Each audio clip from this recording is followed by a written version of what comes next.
बिहार में 16 मार्च को राज्यसभा के 5 सीटों के लिए मतदान होना है और विधानसभा में संख्या बल की दृष्टि से सत्ताधारी एनडीए मजबूत स्थिति में नजर आ रही है। जानकारों की नजर में 4 सीटें एनडीए के पक्ष में मानी जा रही है, लेकिन 5वीं सीट ने पूरे चुनाव को बेहद दिलचस्प बना दिया है। अब मुकाबला सिर्फ सत्ता और विपक्ष के बीच नहीं, बल्कि छोटे दलों और निर्दलीय विधायकों की भूमिका पर भी टिकी है।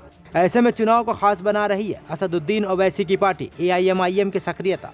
बता दें कि एआईएमआईएम ने अपना उम्मीदवार उतारने की घोषणा की है, लेकिन इस बीच राजद ने एक बड़ा खेल कर दिया।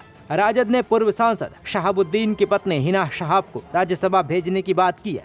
नेतृत्व तय करेगा, लेकिन हमारी राय है कि ये दम उतारना चाहिए और एक हमारा सीट बनता है और एक हमारा उम्मीदवार जाएगा महागठबंधन।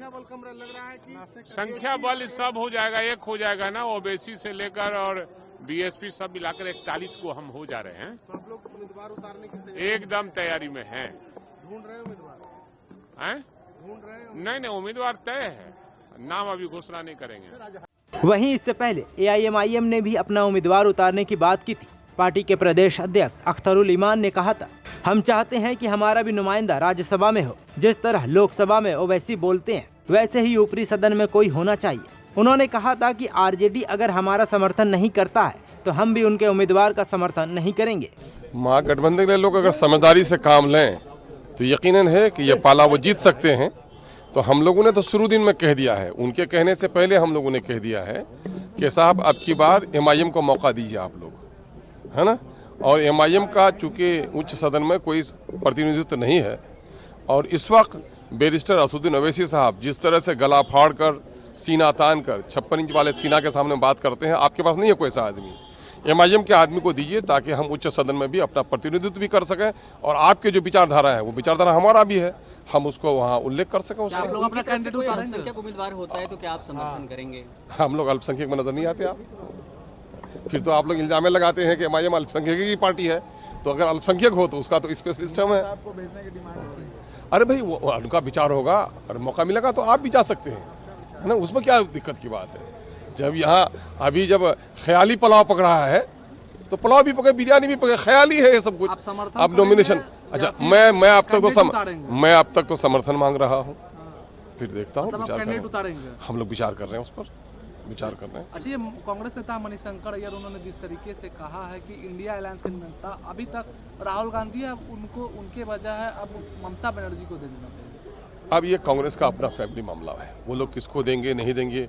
आपको बता दें कि ओवैसी की एआईएमआईएम ने बिहार विधानसभा चुनाव 2025 में 5 सीटें जीती थी, जो मुस्लिम बहुल इलाके से आई थी। अब पार्टी ने राज्यसभा चुनाव में अपना उम्मीदवार उतारने का फैसला लिया, जिससे वो किंग मेकर की भूमिका में आ गई है। विधानसभा में पार्टी के 5 विधायक हैं, संख्या भले ही कम हो, लेकिन 5वीं सीट के गणित में यही विधायक निर्णायक साबित हो सकते हैं। लेकिन अब जब राजद किसी अल्पसंख्यक को उम्मीदवार बनाता है तो एआईएमआईएम के लिए मुश्किल होगी, क्योंकि वो हमेशा मुसलमानों की मुस्तकबिल की बात करता है और अगर वो हिना शहाब को सपोर्ट नहीं करेंगे तो बिहार की मुस्लिम जनता पर नेगेटिव असर पड़ेगा।